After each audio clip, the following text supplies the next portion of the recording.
L'acteur et metteur en scène Philippe Cobert fait face à une nouvelle plainte pour atteinte sexuelle sur mineur de plus de 15 ans par personne ayant autorité, déposée il y a environ un an par une jeune femme de 28 ans.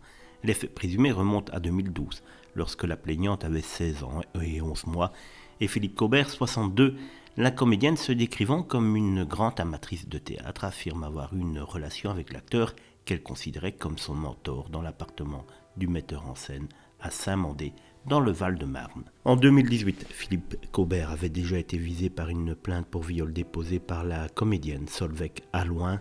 Cette plainte avait été classée sans suite faute d'éléments et Solveig Alloin avait été condamnée pour diffamation. La nouvelle plaignante avait été entendue à l'époque et avait affirmé avoir été consentante dans une relation partagée sans subir de violence sexuelle de la part de Cobert. Cependant, la jeune femme a déposé une nouvelle plainte l'année dernière entraînant l'ouverture d'une enquête.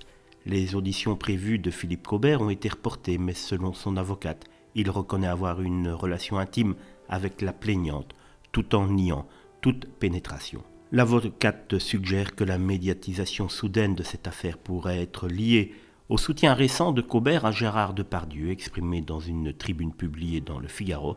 Ni le parquet de Créteil, ni l'avocate de la plaignante n'ont répondu aux sollicitations de BFM TV pour répondre à ces accusations et à cette suite à cette plainte d'il y a un an. Mais c'est un fait certain qu'il n'est pas spécialement très malin de la part de Philippe Cobert d'avoir participé à cette lettre de soutien à Gérard Depardieu alors que lui-même était dans les problèmes suite à cette plainte. Il aurait mieux fait de s'abstenir apparemment.